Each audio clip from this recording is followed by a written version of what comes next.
is Marlene with Miami Ghost Chronicles, and I want to welcome you to another episode of Stories of the Supernatural.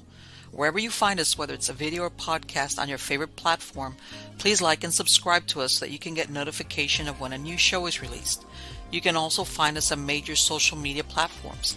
If you go to MiamiGhostChronicles.com, you can find links to the videos or MP3 files, which you can download and enjoy without commercial interruptions. If you're into classic horror, ghost, and adventure stories, I narrate Nightshade Diary, and you can find links at nightshadediary.com. If scary stories are your bag, and listening to encounters with cryptids, ghosts, dogman, and other weird creatures sends a shiver up your spine, then go to supernaturalstorytime.com for links to our weekly podcasts. Noteworthy news about the paranormal world, true crime, conspiracy stories, and anything that is just plain weird can be found at eerie.news or visit the Stranger Than Fiction Stories tab at miamighostchronicles.com. Please subscribe to my newsletter on Substack. Just go to mppellicer.com for a link. I want to thank you for being part of my audience, and I think you are all wonderful. Hi, everybody. Is everybody good? I'm doing good. Everything is good here. Everything is good. And right off the bat, before I forget, I'm going to, because people have asked me, why don't you talk about your chickens anymore? Because I'm putting all my chicken stuff on, I went to TikTok. I hadn't gotten to TikTok. And I said, you know what? I'm going to move my chicken stuff to TikTok. So if you look for Chickenista _lady, you will find all my stuff on my chickens, my adventures in chicken land outside and, with my dogs and all of that. Because it's just easier, than here and everything. So because people have asked me, what's going on with your chickens? Yes, everything is check out Chickenista Lady on TikTok. There you go. Anyway, guys, everything is good here. As a matter of fact, the last video I posted was I finally put up my Halloween decorations, and my dogs went because I have these long drapey things that I have like a gazebo out there, and I hung them in there, and my dogs were like, huh? Yeah. They didn't know what to make of it. And they were like, oh, then I bring them and I let them, and then they're okay with it. But yeah, it's incredible. Animals, they get, used to their normal things. And, so yeah, that's, and I know some of you, because you know that I'm in northern Florida as far as Ian skirted in south of where I'm at. All right. There was a time, even though I'm in the middle of the state, like I tell everybody, I grew up in Miami. So I grew up with hurricanes. Okay. So when we moved, we decided no more coastal living because of that. We're right smack in the middle of the state as far as between the coasts. So even if something comes up, we're not going to get steamrolled. But still, there's concerns. We have a lot of big, giant trees, a lot of oak trees out here that even if we don't get the major impact or the 100 and over mile per hour winds, still it will bring down trees. And of course, since a lot of the utilities here, especially in the rural areas, are above ground, that's it. You can, your electricity is gone. Bye-bye for a bit. So yeah. So we were holding our breaths, and of course, as everybody knows, it came in south of Tampa, and then it cut across just south of us. And but we had a few days where we had these warnings and tornadoes and everything, and the rain and all that stuff. So yeah, but everything came through okay, and of course, like I tell everybody, I'm looking at these pictures of Fort Myers and Lee County, and I lived through Hurricane Andrew down in the Homestead, Florida area in 1992, and it was been there, done that, unfortunately. But it's the same thing. Structures flat, landscape totally changed, trees gone, boats where they shouldn't be. Yeah, been there. I lived that firsthand. And you know what? They're not putting it as often, and I know that they showed that some people have been arrested for looting and stuff like that, but people don't realize how quickly that happens. And I live that. Okay, I live that where looters will go out there because they know that a lot of people, for different reasons, either because their houses aren't livable, or maybe their relatives or friends said no, you can't stay there. The houses, there's a lot of empty houses. And believe it or not, not all of the stuff is ruined. So they go in there and they'll go in there and loot. And there's also people that like said, I'm going to ride out the storm somewhere else. And these houses are empty, and people are surprised that somebody could take advantage of. It does, and it happens very quickly, very quickly. Like I said, I lived through that, and sometimes the media does not show. Um, in other words, when they show that sheriff going, "We're gonna get you," and you think, "Wow, is he overdoing it?" No, he's not. He's not. That's a real big problem in the aftermath of these natural disasters. It's not only hurricanes, but stuff like that. Yeah. But anyway, let's move on to the paranormal, shall we? The good thing is, we have a guest today. This is his first time here on Stories of the Supernatural, and his name is Todd Wilcox. He's also known as the Slipstream Shaman. And he has had a lifelong fascination with alternative healing, consciousness expansion, and human potential. His first book, Slipstream Shaman, Using Quantum Healing for Individuals, Communities, the Planet, and Beyond, was recently published, and the next two books in the series will be out soon. He also loves talking about the paranormal and hosts a radio program called My Side of the Universe, okay, which we're going to ask him about. And basically, he, even though, we're going to ask him about what, the Slipstream Shaman, what is that, and all these other neat stuff. But help me welcome him today. How are you doing, Todd? I'm doing great, Marlene. Thank you for having me on. I'm excited. No, on the contrary, it's my pleasure. Let me ask you, how did you find yourself in this field? Were you interested as a kid, or was it an event that happened to you? How did that come about? So yeah, as a kid, I can remember watching TV shows that had witch doctors and voodoo and all that stuff, and I was really interested in how it worked. Didn't think I would be something like that, but I was really interested in it.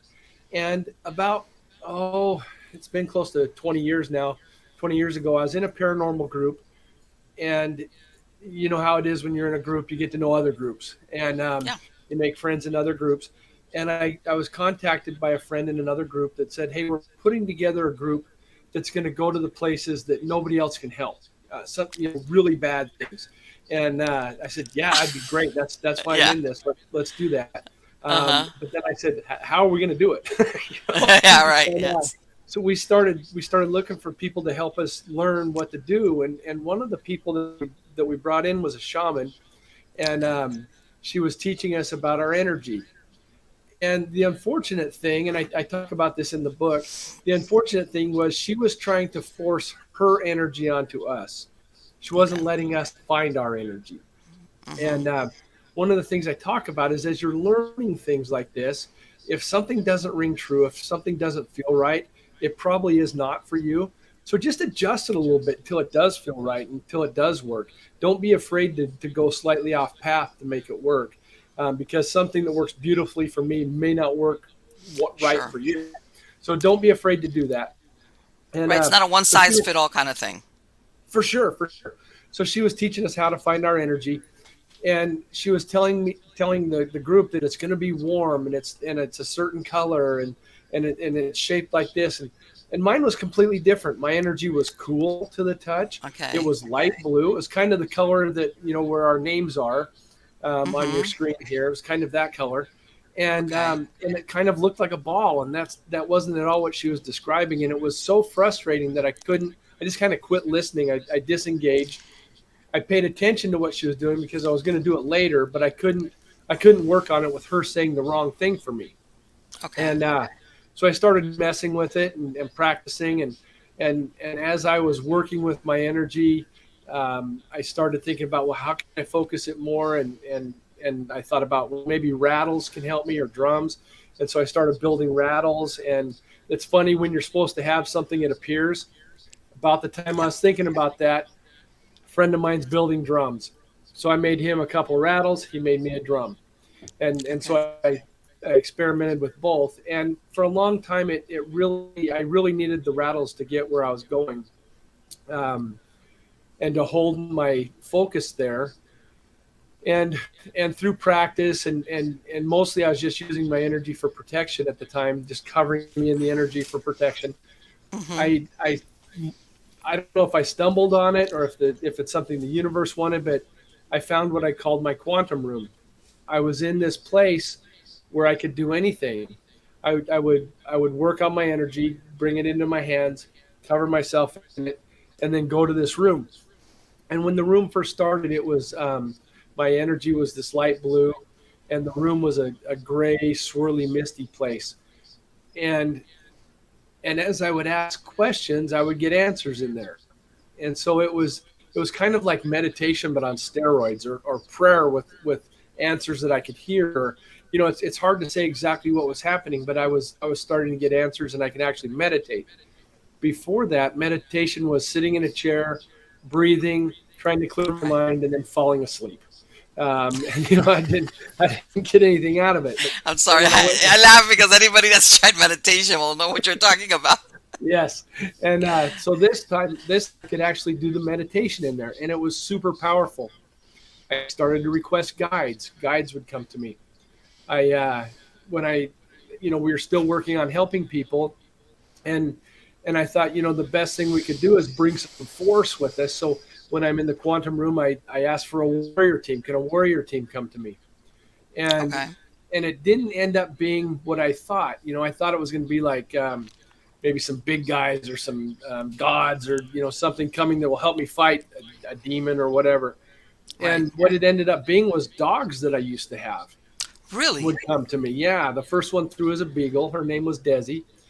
Very loving dog, beautiful dog, the most ferocious dog I've ever seen when she was protecting her yard. Let me tell you something. I'm looking at that picture that you got over your shoulder, and I was going, Yeah, "Is did you?" Okay. All right. that's a Springer. That's a Springer Spaniel, and there's Okay. several that help me. I Okay. love dogs, and Springers are normally what I have, but I happened to have Mm-hmm. Desi for a while, and she had this great nose, and she was ferocious. And and other dogs came to me, Let me what ask you you. would I'm going to call. interrupt you real quick. Sure. What point did you were you able to shift from your expectation, especially if you're going to be doing that type of investigation? It's already Yeah. from what you're telling me, you're going into places that you already know. Hey, other people said, forget it, we're out of here. Right. From getting the warrior, like you said, like Thor is going to come and help me out with this, versus you get a beagle. Did you Yes. question yourself at that point, going, okay, that's it. I don't know about this. What happened? Not it was weird. I didn't really question myself then, and Okay. then we brought other things in, and I ended up getting some very very strong things that did come in. Okay. People will probably laugh, but one of them was, if you read the Edgar Rice Burroughs series on Mars, there was a giant green fighting man named Tars Tarkas. That was something that came, Yes. and my favorite giant monster Gamera came to help.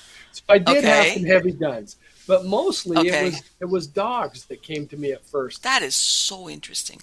And what happened was, instead of going after demons and monsters, we I would invite the person in that was having the trouble, invite them Hmm. to my quantum room, and they would come there in a metaphysical way, and they would be in there, and Desi would start sniffing around them and pull something out of them, and it might be a walnut from their knee, Hmm. and so then we would take the walnut and we would just incinerate it basically with energy, Okay. because we didn't know what we were doing. What I was finding was people were saying, yeah, we still have the problem with the noises and the scratches, but my health is getting better. And Yes. so I shifted, and I thought, okay, well, let's look at what we can do with people's health and use these warriors for that. And that was when we started helping people. But what I found was, many times it would come back. So we would pull things out of their body, incinerate it, Hmm. but things would come back. And it was kind of a process as I was learning this. And I remembered that nature abhors a vacuum. So then we started taking things out of people, And filling it. and then we'd fill them with love, Ah, to okay. heal it and to heal it and Hey. to make it better, so nothing else could come in. Yes. And then Yes. I remembered another thing. Excuse me, I've got a bad No, cough. don't worry about that at all. And then I remembered another thing, and that was that most things start with a positive intention. And Hmm. so these things that we were taking out of them and incinerating them, many of them I think I need to have Desi take a lung out. Um, Many of those things started as a positive intention. So we would we would use the energy to debride them, to clean them off, and then Mm-hmm. we would give them love energy. I also assembled a love team, and so Okay. now the love team would not only fill this person with love, where we took stuff out, but would also give these things love that we took out of the person.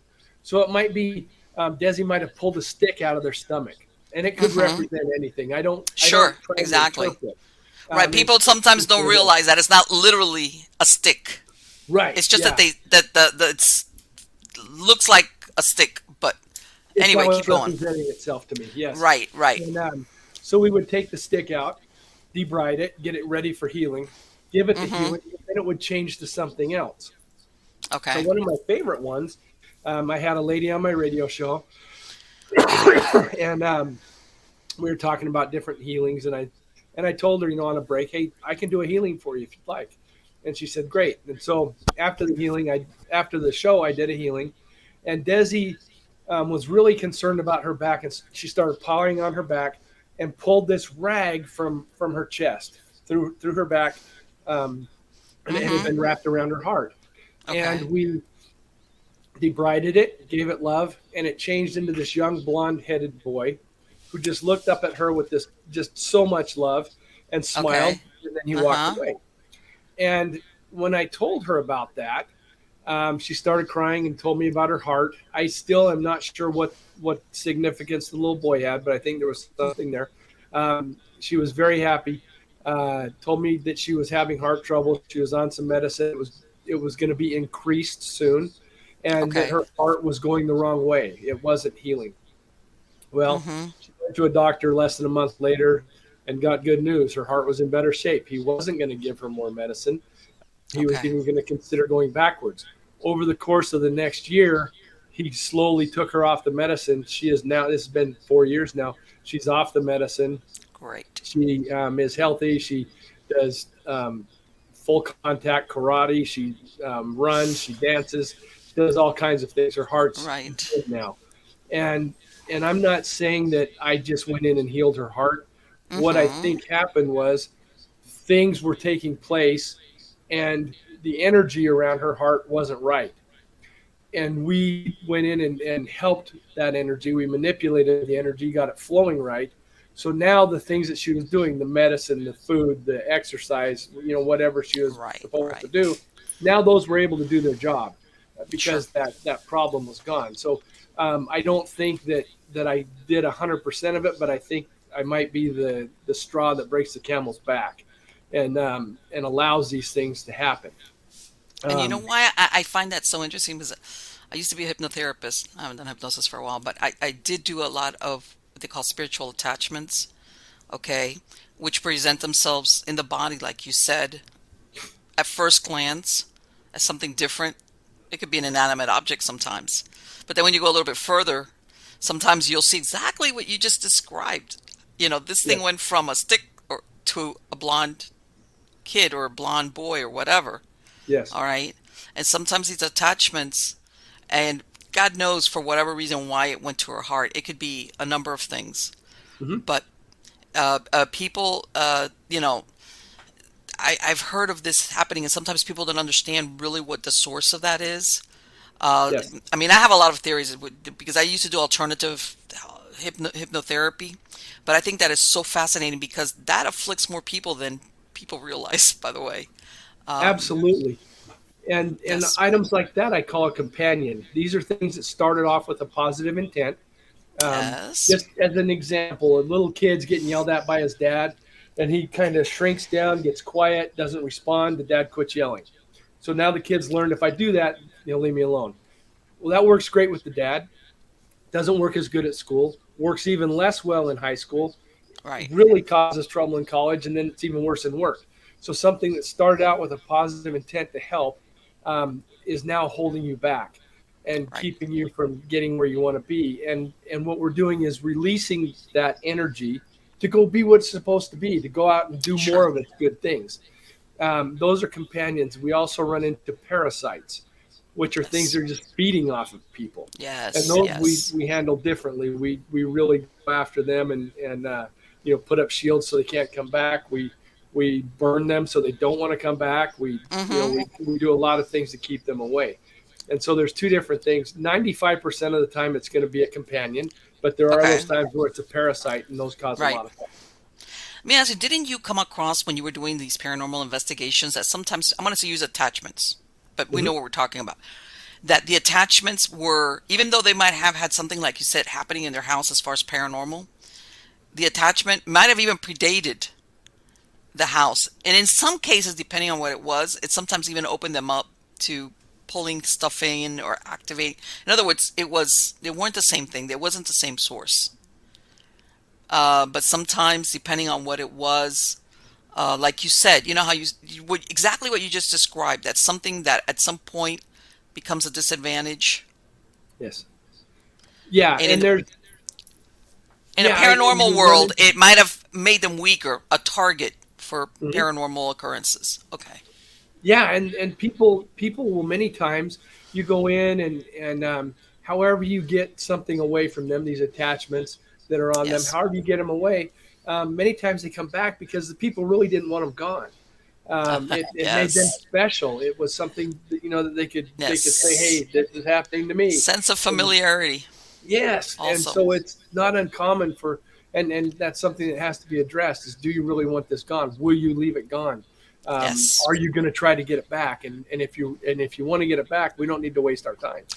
I'm so glad you brought that up because a lot of people, when they hear about this, most people's reactions, of course, are whatever that is, get out. But Yeah. human beings, God, we are creatures of habit, and like you said, whether it's the specialness or the sense of familiarity or identity, almost with it, Yes. depending on how long they've Mm-hmm. had that going on. When they get to the point, like you just said, where you said we're going to get rid of it, it's like no, no, no, no, wait, what do you mean? Yeah. You Yeah. know, uh, yeah, I know that there are people that will think twice about it because it's almost like, well, I'm not really happy, or maybe this thing has caused me problems. God, in this case, like even this lady, a health problem, but it's what I Yes. know. Yes. And sometimes especially like in the paranormal realm, when it's a problem, they Mm-hmm. get a little bit of an adrenaline and they kind of Oh, get that sure. excitement. They get addicted to it, and Yes. they don't want to lose that. It's like smoking a cigarette, or it's like taking coffee, or something to get your heart going. So yeah, there's a Yes. lot of reasons people would you know at face value want it gone, but then they have that addiction attraction thing going on where Mm-hmm. they just can't let it go. Yes. And that happens more times than people. Um, it's like almost that love hate. Even though hate, it's like, and I tell everybody, even when I would hypnotize people for, let's say, smoking cessation. We're going through the process, especially if they were a real heavy smoker and they've been smoking for a long time, especially if they started when they were kids. When you started trying to take that addiction, that to them, their identity was so hooked up to that cigarette that for them, when you're trying to pull them away, it was like you're trying to rip part of me away. Yes. That's how they identify it, even though they know that this and how can I guess my point is, how much we always think of, let's say, a cigarette as a physical organic addiction. Most of it, believe it or not, is up here. Yes. That's really where the battlefield is. It's not the nicotine or none of that. It's Yeah. the how they identify with that cigarette, and I mean a bunch of other things. So I understand perfectly well what you're describing. That would appear to be clear cut. Like, how would you not want to get rid of this? For some people, they dither on it. They're like, hmm. And so I'm glad you cleared that up. It's like, why make us go through all these hoops if you're going to be Yeah. welcoming it back or wanting it back? And let me tell Yeah. you something. In this case, let's go into the paranormal. No, we're not talking addiction. And I'm sure maybe you've run across it as a shaman. That's all something like that needs is an invitation to return. Yes. Yeah, and it doesn't even have to be a strong invitation. It can just be a Mm-mm. thought, just a Yes. short little thought, and can bring it right back in. So Yes. yeah, you've got Yes. to really be careful with these things. Right. Well, and let me ask you, did you run across that when you were doing any of these paranormal investigations? I love it when you said we're going to go where angels fear to tread. Hey, the one that everybody's like, no, this is just a little bit out of our. Did you ever find that? How can I say the almost the same thing that even if in some cases it was, um, for lack of a better word, horrific, there was either one person or that one person that still wanted it there, like you said, because it was, I don't know, making them feel special in a bad Yeah, way, but and I would say most of the time with the when you say hauntings, I didn't find so much that it was about a place as it was a person. thank Um, you, my God, it yes, seemed to be more there's more attraction to a person than a place. yes, And yes. the times that you do find a haunted place, I'm not so sure it's haunted. To me, it's more of a place that the veil is thin, Mm-hmm. and what we're hearing and seeing are just things on the other side of the veil, just in another dimension.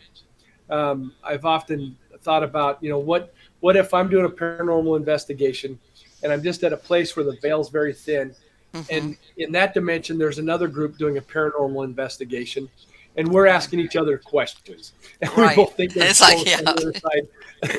that's it's like did you ever run across something like, since you were talking about like a portal in some places where maybe something was crossing on over? Yeah, there's places that you go to that seem very very thin, where things can where I think they can come through, and not just places, but especially in the work I do, there's you find, well, let's just talk about one of the things that's in the book. There was a house Mm-hmm. that seemed to just suck the energy out of people, Okay. and the owner asked me to do a cleansing on it because she was going to rent the basement to somebody, and she had had bad luck with people not staying there long, and even not even living. She had people that had died living there. So Oh I gosh. went in and, yeah, did a cleansing, and what I found was there was what you could call a portal. Okay. What it looked like was in the back of this basement, and it was about a 4 foot circle, and I couldn't see how far it went, but you could just feel the energy being sucked through this thing. And I Mm-hmm. think what was happening was anybody that was living down there got so drained that they either just moved away or got so sick that they passed Right. If away. I imagine maybe if they already had health problems to begin with. Yeah, and then they just didn't survive it. So the first thing I did was separate that from the house, put a shield up around the entire house to keep it away. Mm-hmm. I tried to send something through to like hurt it so it wouldn't come back. That was unsuccessful, but I did get the house sealed. And as I was getting ready to leave, as I was walking through this basement in the quantum form, I wasn't there physically. It was all through my mind, through energy and spirit. I'm walking through the basement, and I see three of these entities that some people call shadow people, some people Yes. call the Hat Man. I Mm-hmm. call them the Watching Men, and Okay. because they just seem to be watching. And Mm-hmm. there was three of them down there. And for those people that don't know what I'm talking about, they're about 6 feet tall, built pretty big. It looks like they have a hat or a helmet on. They have a face, but you can't see it. They have a long coat. It's usually their entire colors. They're just monochromatic. They could be black, charcoal gray, dark blue, um, and they just seem to be watching. There are a few people that say they've seen colored eyes, like yellow and red eyes. I have Right. never seen that. I have talked to three people that I believe, and they saw it, saw the eyes, but I'd say 99% of the people I talk to don't see any eyes. Okay. And when I see these things on TV, the stories that they're talking about, I kind of wonder if it's blown out of proportion to get people to watch, because Sure. the experiences I've personally had with these things and with most of the people I've talked to are that they just watch. They're just interested in watching. And I wonder if they may even be an aspect of us. Okay. I was talking with one guy when I was doing some research on these things, and he said he had one at the front of his bed, and that's where you usually see them, front of your bed, and Right. that's really fun to wake up to. Mm-hmm. But yeah, as he was looking at this thing, it said, "I am you, we are they." It said this weird thing, something like that. I Right. can't remember exactly. It walks through him, so now it's behind him, and my friend's point of view goes from looking at this thing in front of him, like towards his feet, to now his point of view is standing above his own body, looking down at himself. He Okay. is now in this thing, looking at himself, Okay. and he thinks that that was a part of him from the future that was checking in on him. And so these Okay. things might be time travelers. Some people think they're ghosts. I think there's some kind of time traveler or dimensional traveler, and I think they're just curious. They're just looking, and it might even be us doing our own end of life review, um, Okay. and that's how we're seeing ourselves. Who knows? That's the frustrating part with the paranormal. Right. And the thing is this I is don't the know. that people see it like oh, there goes my camera.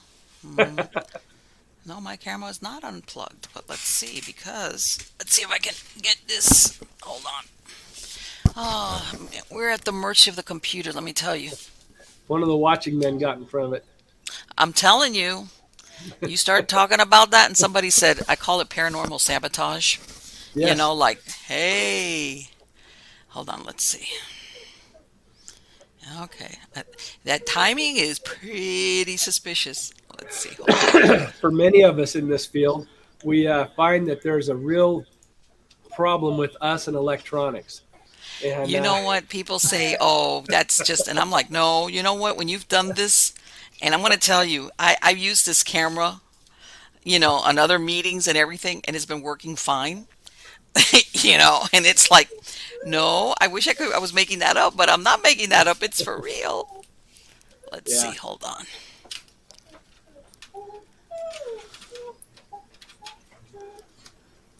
Let's see. All right, come on, you guys. Let's see. Believe it or not, no kidding, Todd. This is the first time that my camera has gone sideways on me. yeah, it's truly when I'm involved, there's a good chance electronics are going to fail. Oh, really?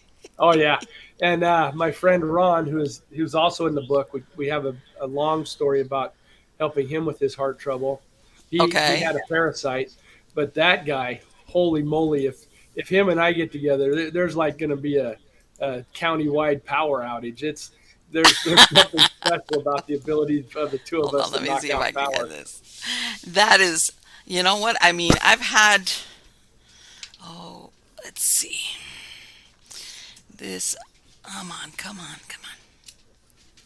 Let's see, what if we do it this way? Will that make you happy? Let's see. Obviously not. Okay, settings. Let's see. I have to laugh. I'm laughing because some like I said, I've this camera has never gone out. Sometimes the audio go wonky or like yeah. But this is the first time, and I'm laughing because it's like, oh, Marlene, you know what? Yeah, Adventures in Paranormal Land. Hold on. absolutely. It's like, yeah. Let me see. How about if we do this?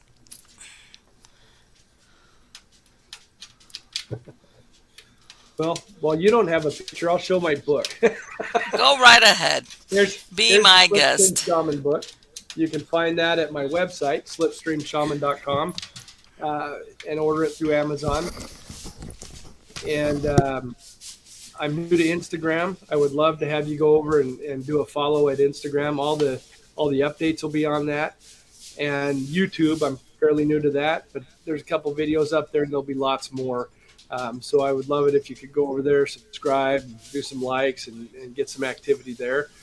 And this whole thing is about helping. It's the healings that I do. I don't charge for. Let's see. and it's just to help. Let's So see. Hold on. I have that's to how we get up keep and. things going, is through the book and through the different sites.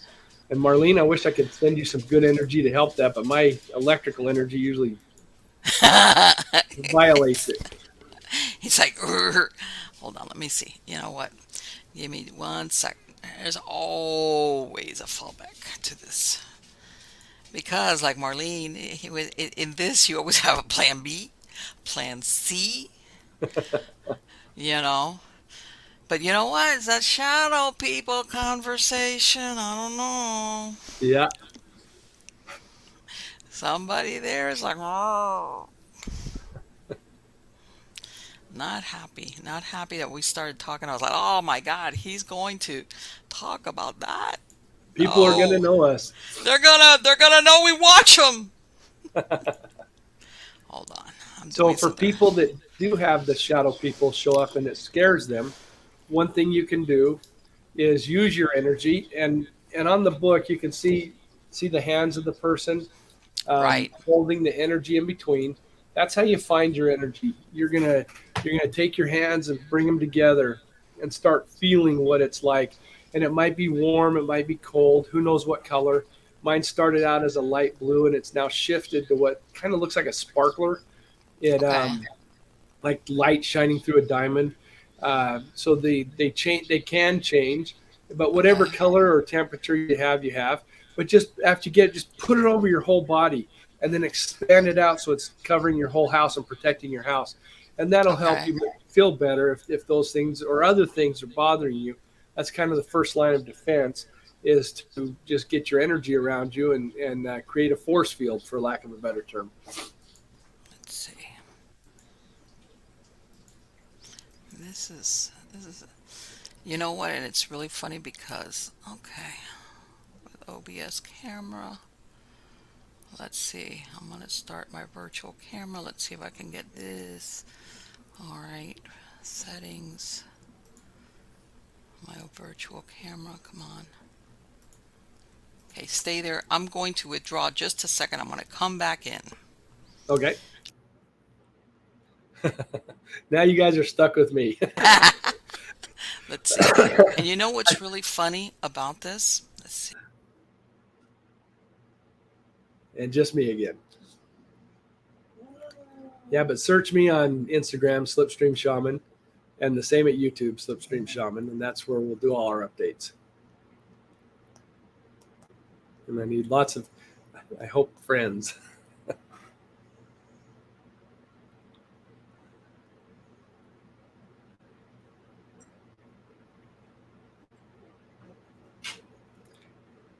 And thank you everybody for sticking with us. This is this is a lot of fun. And just so everybody knows, I do healings for people. I don't charge. If you send me an email, if you go to my website, you'll find my email, and it's just slipstreamshaman@gmail.com. But there's a link there, and you can ask for a healing. I'm about 2 weeks behind. Sometimes I get a little farther, just depending on how many people ask. But I don't charge for those, and I can do it remotely. Um, if you have something you would like me to work on, just let me know. Don't give me too much information, because then my head takes over instead of the spirit and the energy. So, tell me a little bit about yourself and what you're hoping to accomplish with the healing, and I'll get to it. I will do it. I don't turn anybody away, but it sometimes takes me a while, and I've been as far behind as a month, but right now I'm about 2 weeks behind. And I hope everything's okay with Marlene and that she's back soon. Thankfully, I do love to talk, so we'll just keep on talking. And if you do want the book, Slipstream Shaman, I'll show you the picture again. I love it. It's by the cover is from a Florida lady, and Jenny Ashford, and I think she just did a brilliant job. Really got what we were hoping for. And you can find it on Amazon. And something I want to tell you about it is it's a fast read. It's set up that if you got the book today, you could read the whole book in 2 hours, maybe a little bit longer than 2 hours. If you just wanted to learn how to do the processes, you could do that in about 45 minutes and start practicing. The first half of the book is how to do what I do. The second half is different experiences that I've had. And it looks like we've about got Marlene back. Yes, I'm back. God. Let's see. It's like, I'm telling you that, hold on, Marlene. Here we go. Everybody could say, oh, no, it's just, and it's like, you know what? It's so weird because this stuff like this usually, let's see, doesn't happen. It's like, oh, YouTube. Let's see, let me get here. So I can like, okay, here we go. Here we go. Oh, looks Here like we we're getting go. close. There you Yeah, are. we're good. Yes, God, I'm telling you. You know what? There's something about you. I get that a lot. I bet, right? I hope No, it doesn't and you get know what? And a lot of people could say, "Oh, the time." You know, I've never had the camera. I've had audio sometimes go wonky. Never my video camera. I've had this. I have Logitech, and it's like very reliable. That's why I've stuck with it. I even have a yes. backup there, but it's great. And I don't know if it's you or that talk about well, we were talking about your beagle. Everything was cool, copacetic, man. We went into shadow people land, and all of a sudden, like, We'll avoid you those know, guys. yeah. And you know what? A lot of people have that I've guessed that I've spoken to have always said, you know what? For some reason, certain conversations about certain paranormal subjects will do weird things to electronics Yes. all the time. Yeah. Whether it's the internet, the connection, the computer, the audio, the visual. I get that a lot. Yeah. Too much And so that it's more than a coincidence. Because exactly like this, everything's been working fine. And the reason I know that is that besides I use this camera for meetings, Zoom meetings and other types of meetings, not a problem. Now I yeah. decide it wants to go south. But let's getting back. Let's that's totally low. Let's go back to shop people. I'm not gonna. And I know what you were saying that no, that not necessarily are they negative. Um, and I remember I used to work with this girl, and this was the first time. This was back in the '80s. This is long before this subject of Hat Man or Shadow People came up. And I remember her telling me. Now she lived in a little apartment in the city. This was there's. She wakes up and she sees the equivalent of a shadow man. She does it, but he's got a top hat on. Hmm. Okay, like in other words, he's dressed like he's going to the opera. Yeah. And it totally wigged out. She was a teenager because when we spoke, she was in her 20s, but this had happened to her when she was a teenager. Like there was no reason why she would see it. It scared her because it was standing at the foot of her bed. Yep. And she said that it was, she like screamed, like, she says, I think I woke up the apartment building. Sure. And she never saw it again. She had no context, nothing, no, why she would see that. Of all things, a guy with an opera hat on, with a top Yeah. hat on. And there's so many people, around the world that see these things, and Mm-hmm. so there's something going on. I don't know what it is, but yeah, sometimes they describe it as a cowboy hat or a top hat Yes. or a helmet. And so just I don't know if it's just what your frame of reference is, but yeah, Yes. they all talk, almost all of them talk about something on their head. And but yeah, top hat is a very very common way that they describe it. Yeah. One guy said he thought it was Mr. Peanut when he first saw it. Oh my He God, was that's Planet Peanut. yeah, yeah. And I looked at her and I was like, a top hat? I was like, what? And she goes, yeah. And she says it was like a two-bedroom apartment. She was an only kid. Her parents are asleep. She's a teenager. She wakes up and she's this guy standing like with a top hat on. It's Yeah. like, what? And yeah, and it's again, this was back in the '80s because they've talked more about Shadow Man and Hat People in these last few years with the paranormal shows, but she Mhm. had this sighting way back when nobody ever talked about this. Yeah, Yes. ghosts, but nothing like a top hat or somebody with a shadow. Nothing like that. So that as far as the believability, plus I knew her. She wouldn't have made that up just to like. It was such an. She goes, no, this happened to me when I was like a teenager, and I've never forgotten it. Was never saw it again, thank God. And Yeah. I know maybe you've heard of some people that say, "Oh, it's like Like the banshee effect, some people equate it like, oh, you see shadow people and it's like a warning, like something disaster is coming or death or, there's Yeah, different interpretations on that as yeah, far and as, I just haven't seen that to be the case, and I think that's one of the things that they do on TV is try to sensationalize it so that they right, keep people watching. But the people I've talked to mostly just see it as neutral. They didn't think it was bad. They didn't think it was good, but they weren't afraid of it. It was just neutral and it seemed interested in them. They were right, they if they were scared at all, it was because they didn't expect to see something like that sure. in their bedroom. When I saw the first one that I saw was I was at work overnight at a place. I was stocking a plumbing aisle, and the hair on my arm stood up, and I thought somebody's watching me, and I turned around, and there he was. And I got this thrill out of it, that adrenaline rush that I talked about earlier, and Uh-huh. I looked forward to every night hoping that I'd see it again, and I saw Right. it probably 10 plus times while I worked there, and I've seen it several times since. But it's always so fast that you just don't get the best look at it, Mm-hmm. and you always wish you could get a better look.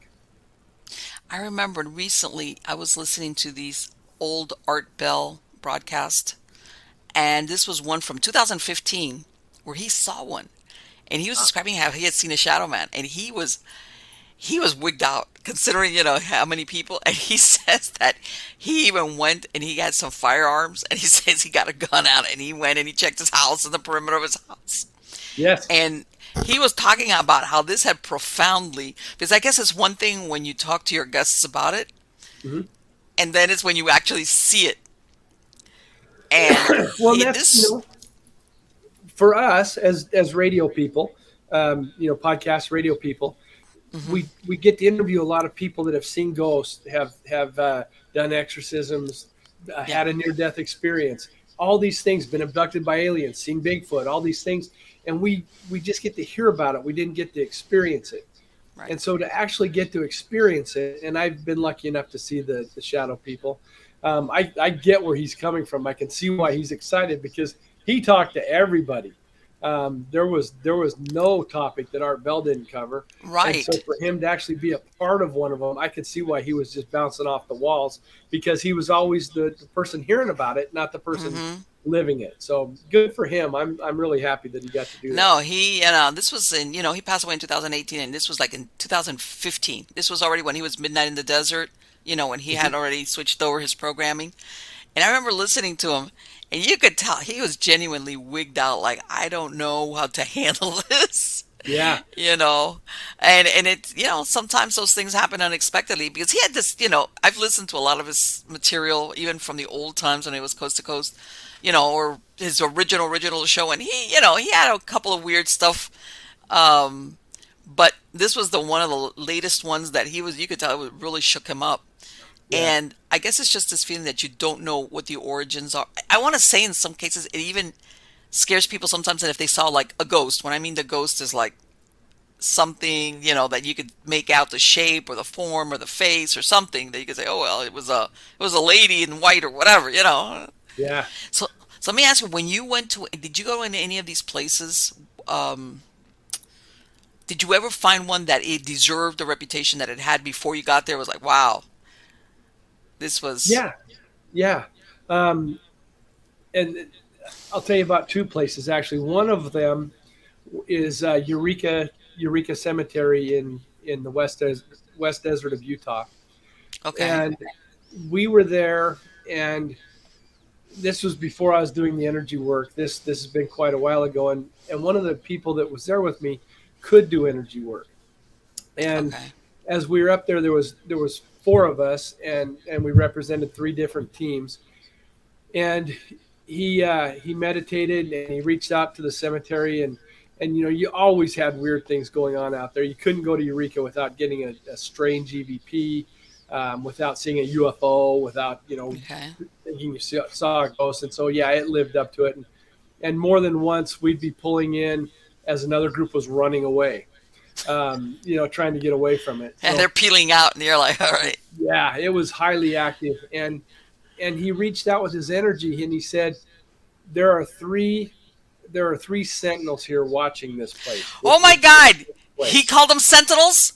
Sentinels, yes. Oh, finally somebody knows what. I've talked about sentinels and people are going, what are you talking about? Keep Oh, going. yeah. So anyway, there's three sentinels protecting the place, and Yes. he says we have to be very respectful. You cannot Hmm. spit. You cannot pee. You cannot Yes. throw garbage. You have to be very, very Yes. respectful. And while he's saying this, as I'm reviewing my audio a couple days later, I have this wonderful EVP, and it says, "Who brought us this?" As he's talking, but it sounded a little odd, so I reversed that EVP to listen to it backwards, and it Mm-hmm. said brought his message.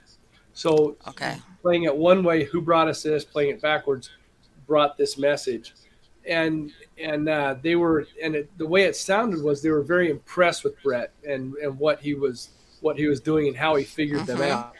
And so that place never ceased to amaze us. And then the other one was at a young lady's house in Preston, Idaho. And Preston, Idaho is famous because that's where they filmed Napoleon Dynamite. And Okay. Yeah. her house was about a block and a half away from the house that was Pedro's house in the movie. Okay. I and love that movie, that, but it's like, oh my God, I love it too. But she would have roommates. She always had roommates in there, and they would never stay long, 2 3 months, because there was so many things going on. They would see apparitions, things would slam, they would hear voices, and we're doing an investigation there. And I put my recorder up in the attic, okay. and in less than an hour, I had 115 EVPs, and it was Oh, multiple voices. I had a woman, a young girl, a mean man, a dog barking. There was so much going on. It was exhausting. It took me about 4 hours to listen to that um, audio okay. because I had to keep stopping and listening and making notes. And it was just going on and on and on. And it sounded like the woman was trying to protect the little girl from the mean man. And Okay. he hated us being there, and he was swearing, and it was just awful. Um, but that place certainly lived up to its reputation. So, was it, were they part of that house? Was she a medium? What were they doing there? That family, so her mother and her aunt were on the team, and her aunt Okay. and I were the ones that started this team. And when I said earlier that I think hauntings are more about people, and Mm-hmm. and a lot of that started by watching those two. We never went anywhere that we didn't have an EVP. It didn't matter Okay. what we were doing, and I'm convinced it's because of those two ladies. They Okay. would draw in energy, and we Mm-hmm. would get these Yes. EVPs. Yes. And so the girl that lived there, the daughter, the niece, she loved it. She thought it was the best thing in the world to live in a haunted house, Yeah. but her roommates never did, and they didn't stay I long. bet. But that place was crazy. It was just busy, and stuff was always touching my hair right here. Um, It's so there like, was a little bit of everything. We would hear things, I'd get touched, and it really. And I had more of a marine haircut at the time, and right where the fade would start, that was where they liked to touch, and I uh-huh. got touched a lot in that house. Pretty fun. And that's an unusual experience. Let me tell you something. I want to say that that's sometimes, whether you want to say it is worse than seeing something, when you something touches you and you know there's nothing like, oh, I didn't bump into that. It's like something touched you. That Yeah, that's a whole different feeling right there. As far as yeah, like, that, yeah, that's when you put your big boy or big girl pants on. It's like if you're doing paranormal work as far as yeah, investigations. And you know what? I'm glad you mentioned that, Todd, because sometimes people, they'll go on paranormal investigations, and sometimes they'll pull in evidence or EVPs that somehow don't click with what's supposed to be there. And I said, do you realize that when you get a team, especially if you have a sensitive or anybody in there, you're putting out an all points bulletin to any yeah, free floaters out there, like whoosh, they're going to come in. If you think the only thing that's going to come around is if there's anything in that house, no, you're always going to draw in somebody that's hungry to communicate or something for yes, whatever reason. And that's sometimes why you'll get evidence that you're like, what is this? You yeah. know? what does that have to do with anything here? And they never talked about the barking dog or the old lady. Where did this come from? And it's Sure. just because sometimes people think that if a house is supposed to be haunted by so certain entities that have been described, that's all you might get, and that's not Yeah. the case. Oh, Yeah. a fun one. I'd love to tell you about this one. We were in an Elks Club in Okay. kind of by Preston actually, and I'm out in the middle of the dance floor where they bring bars in and have dances. I mean, Mm-hmm. bring bands and have dances. And I'm in the middle of this thing, and I'm just asking questions. And a female's voice asked me to dance in Italian while I'm standing in the middle of this dance floor. Wow. There And you I go. thought it was just a weird word. And as I'm playing it to the different people in the group, one of them told me that's Italian, and you just were asked to dance. And so Yeah. sometimes it doesn't make any sense, and then sometimes it makes complete sense. Sure. Something asking you to dance at the thing, but many times it doesn't make any sense at all. The things they're Mm-hmm. saying, they might be responding to things you ask, and it might just be random words, concepts that Right. come through. Or yeah, something that you're like, what? Yeah. And that's one of the things about paranormal research. And I imagine having a shaman along helps sometimes to differentiate. Did you ever run across something that you were like, wow, this is dark or this is malevolent or what? Did you ever come across anything like that when you were going So into it? personally, no. Now, doing the work I do now, yes, sometimes I run into things. Okay. When I was doing a lot of the paranormal work, I did Mm-hmm. not. I did go home twice, and I didn't feel it, but I would go home and get change over, get ready for bed, and notice that I would have scratches on my arm. And Okay. we'd been in a place where I had a jacket on all night, long sleeve shirt and a jacket. Now I've got Mm-hmm. scratches on my arm, Okay. quite bad ones. And so, I think there was some contact, but I didn't even know it happened. Mm-hmm. That happened a few different times. And but no, doing that, I when I was doing the paranormal stuff, I never ran into that. But doing the shaman work, there are times, like I said, about 5% of the times that I find problems, it's a parasite. And Okay. some people would call these things aliens, some would call them demons. Yes. I'm not sure. Some of them they felt like both. Sometimes I feel like it's an Yeah, I alien. have, Sometimes I think it's a demon. with hypnotherapy work and this, yeah, other authors, doctors, that have worked in this field that have actually gone into that. They have found that, and in some cases, they do differentiate versus ETs attachments to non-humans, whether you want to call them demons or non-humans, but separate from ET attachments. Yes. Okay, they describe finding both. Because I know what you're saying that some people will call ET demons or they Yeah. kind of put it all into the same bag, Right. Yeah. and that's not in the experience of some people they don't. Let me that in other words, do two different things. Yeah. Yeah, and Um, what I see is that the ones that I call aliens tend hmm. to the things that I see that we work on tend to be kind of mechanical, like a Okay. tube with like robot fingers holding onto you to suck energy out. Where Okay. the things that I would call a non-human or a demon tend to like be on top of the person, clawing into them, Yes. maybe a sucker in their mouth pulling energy out of them, or some Yes. other thing doing that. It's Hmm. more of an organic interaction with those other things. So that's how I have differentiated it so far, where the Yes. things feel like aliens to me with the mechanical, and non-human or demon when it's their own body that's sucking the energy out of people. Exactly. Exactly. And it's really interesting.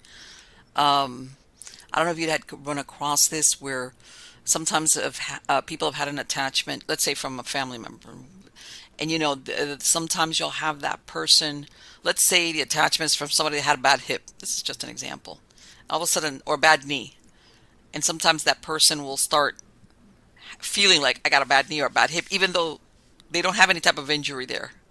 Yes. Okay, and they'll be like, they'll even go to the doctor going, hey, they'll get X-rays or whatever, and the doctor's like, there's nothing wrong with your knee or your hip. You're fine. Hmm. But they're like, yeah, but or sometimes, and in some case, some people don't realize that it you can see it on a physical level sometimes. The Absolutely. influence. Yes. Yeah. And sometimes as I'm working with these people, that's what happens to me. I'll be working with them, and Desi's doing different things, and I'm making notes the whole time because when I'm doing this work, it's completely in spirit and energy, and my Mm-hmm. brain does it processes it at the moment, but it can't hold it, and so I have to make Okay. notes. If I don't make notes, I'll forget the whole thing in 5 minutes. Really? So I'm making notes throughout, and some of my notes will say um, the right side of my face tingles, or my left knee feels like it's throbbing, and I just leave that in the notes for the people, and many times they will tell me that something has slapped them in the face, or that the knee, like you talked about, is hurting. So I Mm-hmm. start to even manifest a little bit of it in my body while it's Yes. happening, and I don't interpret it. I just write down that I felt it, so Right. that they can look into that and see if it means anything for them. Sure. Yeah. Yeah. It is. Yeah. And let me ask you, as a shaman, do you find where in some cases people, I'm not going to put it as an attachment, people have, what's the best word for this? Issues, trauma, unresolved trauma that eventually starts to manifest in the body, as in takes on a life of its own. I don't know how to best put this without Yeah. sounding weird, but Yeah. Um, um, so many times what happens with trauma, and I hope I'm on the track that you're asking, but uh-huh. it's not so much the physical injury, it's the Mm-hmm. emotional injury. Yes, And exactly. that's what the second book is all about. And I'm hoping to have that out this month, but it'll be the first of next month if not. And it's called trauma release. And Mm-hmm. so you get the injury, and I'll just give you an example. I had a hernia operation in high school, and I died on the operating table. Oh, And I watched the nurses and doctors freak out for about 30 seconds, then I got sucked back into my body. And okay. that hernia scar stayed with me, and it was very painful for the next probably 20 years. And it was swollen, it was red, and a hernia operation is right where your belt is, so it was always Mm-hmm. something always touching it, and it always hurt. And then I learned about a trauma release process. It's not the one I do. It's mine's evolved from that. And when I did it, I felt an immediate relief there, and within a month there was no pain on that anymore. I'd spent 20 years with Wow. this thing hurting me. A month later, it no longer hurt. A year later, the swelling was gone. You couldn't see it at all. And now it's Uh-huh. it's been probably 15, 20 years since I did that, and I can't find the scar. So what Um, do you think was the trauma when that near death moment where your body stopped? In it, other it words, where you might thought, have been, or maybe all the pain with it. Um, you okay. know, when I had that surgery, it was like 1979, maybe 80, and Mm-hmm. and you were staying in the hospital for a week after a hernia operation, Yeah, and there yeah, was back a then. lot of Yeah, there was no pain. outpatient kind of thing. Yeah. Yeah, and it took forever to get better. It hurt to walk for a long time, and Mm-hmm. and um, and I think just that whole thing um, was part of it, or maybe there was something else attached to. I really don't know, but just doing that easy process, a 5 minute process, release that trauma, and then I was able to start healing. I'm glad you mentioned it because sometimes people think that to get that result or that relief has got to be something complicated. And sometimes it's very simple, really. And you think, Yes. no, it can't be that simple. And Yeah. yeah, sometimes it is. Yeah. Let me Sometimes ask, it's super simple.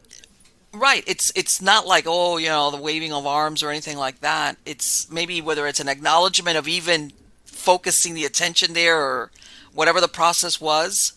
Hmm. And then, of course, like very important, especially in this age of instant gratification, sometimes these changes take a little bit of time to actually Yes. use they work, you know, Yeah. where these things start melting away, if you want to look at it that way, as far Hmm. as whether it's a physical feeling and it's not like you wake up the next day and it's like, oh, it's gone.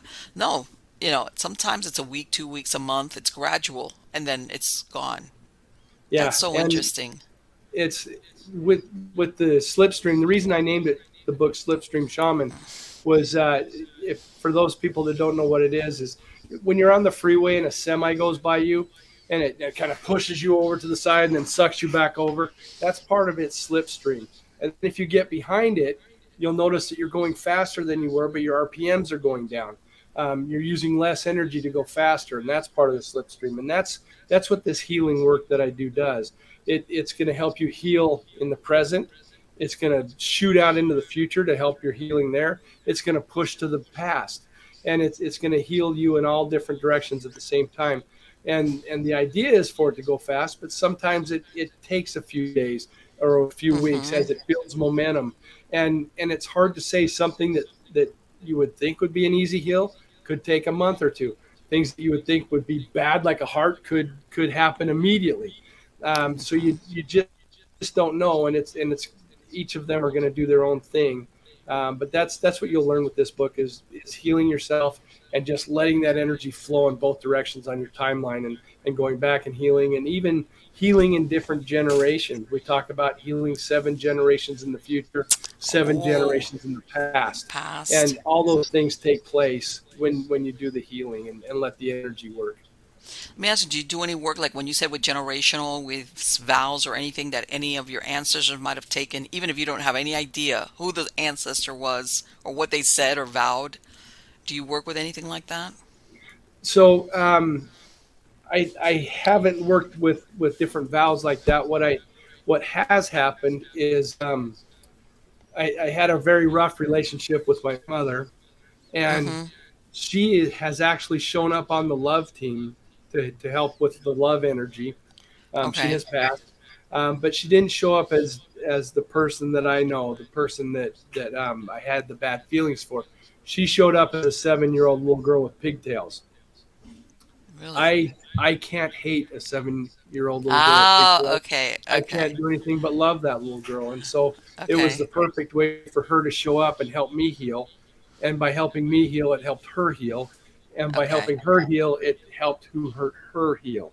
And Right, so I know that for sure 3 generations have healed because of that, just by how I see her now. And and so there's the generational healing is pretty fun.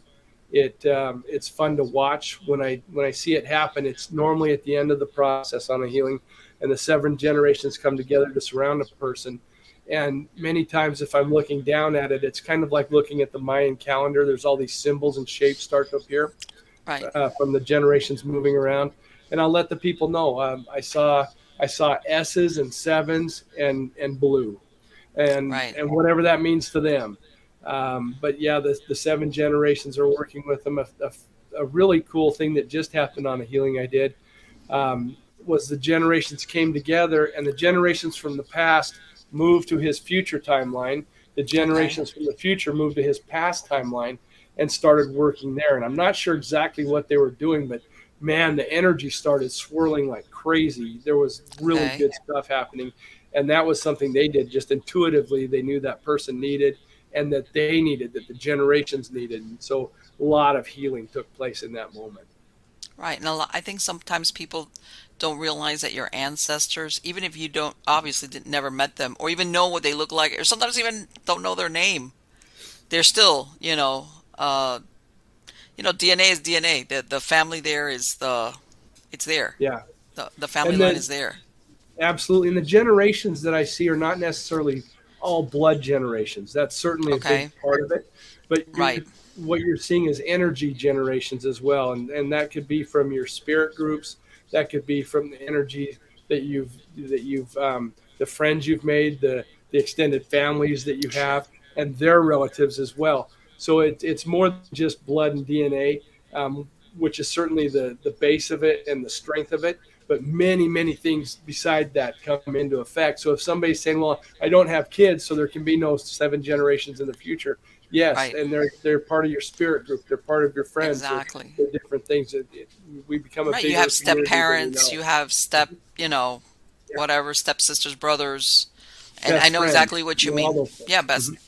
Yeah. Let me ask you, have you run, I don't know if you've heard of they're called tulpas or thought forms or things that people have created. Basically, It's like a thought form that somebody has supposedly animated, and in some cases it's gotten away from them. Have you run You across know, anything like that in your work? yeah, and I think a lot of the things that I deal with are those.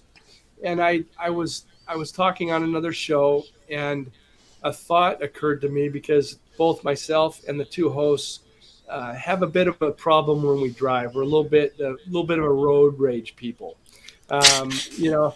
And so the three of us were talking about how mad we'd get when we were driving, and Okay. the thought occurred to me is those thoughts, those horrible thoughts that I have while the road rage is taking place.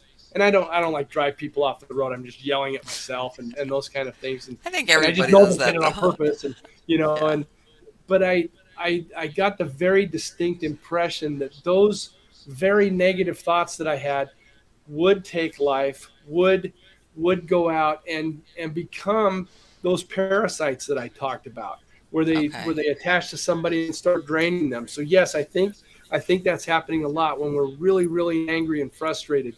And you might see those things happening in mob scenes, certainly in road rage, different things when people are really feeling like they have no power, no control, and they have those awful thoughts. I think those things do find a way to manifest and hold energy and go out and become a parasite on somebody. Maybe the person that animated them, maybe other people. But yes, I definitely think if I'm saying what you're talking about, I Right. think they do come out. In some cases, I think, and I've told people, that there's always like attract like. If you're an angry person, you're going to attract either angry entities or angry thought forms or angry whatever. Same thing as if you're a sad person, you kind of like, it's like you kind of like a magnet for this, you Yes, know. Um, Again, whether they're thought forms or and the what I was referring to as far as a tulpa. Originally, what I heard about it was they used to do it in Tibet. This was around the turn of the century, where the monks, they spent a lot of time, you know, basically meditating. Okay, and this was where they would, let's say, think of conjure a person in their mind. All right, and give it details, not like, like this person or this is going to look like this, in some cases it would they would form it so much and give it so much energy mentally that it would take on a life of its own. In other words, become an entity, not just something that you think of in your head. And the story that I read, this was a lady. She was European. She went into Tibet disguised when it was a forbidden city that Europeans couldn't go in there, and she described how she had started it. She had thought of a monk. He said called it a chubby monk and this and that, and but it got to the point where it got away from her, where she started seeing it when it was like, "Hey, what are you doing there?" And yeah, basically, the stop form became separate from her, from her. It wasn't only in her head and from her power. So she had to kind of dismantle it little by little, the same like in reverse. And the reason why I ask this is because I've heard, if not so much a tulpa, where I don't know if you've heard of it, where how somebody will have this obsessive, like, let's say, think bad things towards you, like, hey, how these people, like, all they do is sit there and say, oh, I hope you fall off the side of a cliff, or you got some yeah, neighbor. And I don't know if you've run across where people are, it's not like a ghost or anything like that. It's basically the product of somebody else, a living person is the originator, putting so much intent and thought and obsession against the, say, this other person, that it actually, there's some manifestation on the physical plane of all that intent. Have you ever run across yeah. that? I personally have not.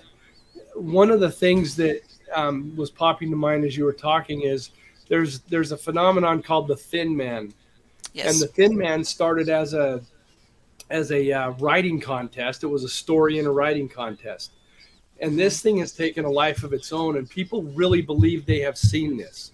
Mm-hmm. I have talked to several. I've personally talked to several people that think they've seen the Thin Man, Okay. and it was from a story. It's uh, but there's so much energy that was put into it, and I'm not sure exactly how everything lined up, but That's a so great, many let me tell you, people that's that, a great example that you just brought up right yeah, now. they read about it and they thought about it, and somehow enough people thought it through to that it conjured, and the Hmm. people that I've talked to that have seen it are very, they're friends, they're very reputable, they're very careful in their research, but they are dead set serious that they've seen this thing. Right, um, exactly. Yeah, that so that I was think that it whole can set of happen. characters that they call the creepy pasta, and I think there was another one's called the Rake. They had like a couple of characters Yeah, where it started as almost like as a kid thing, and then it took off, and it yes. makes you think, okay, is this thing getting its life because it's been thought into being, into manifestation on this plane? It makes you wonder, and it seems to have, um, Right. just based on the people I've talked to, it seems to have found a life, just from pure thought, and the way we accidentally manipulated that energy to create it and Yeah. let it do its thing, and then as it's seen more and more, I think it gets strength, and who knows where it will end. But Well, yeah, I I think it's think the I power of think the it'll human definitely. mind. Hmm. People don't, Oh I yeah, think they underestimate the power of the human mind. As far as, I mean, if you let's, I mean, if you want to go down that rabbit hole, you remember back in 2007 when that movie The Secret came out, hmm, that, a lot of it, a lot of people were saying, "Oh my God, if it was that simple." But basically, if you, I don't know if you remember, yeah, the primary tenet was, if what you can think of, you can manifest. Oh, don't, right, you know, on the physical plane. All yeah. right, and in a way, but that works both ways, for good and for, you know, Thin Man too, is what people Yes, don't realize. absolutely. Uh, And what I've seen on the secret side, the manifest side, where people, they want to do stuff. What I've what I've witnessed is that the people that do that, they meditate, they manifest, they think about what they mhm. want.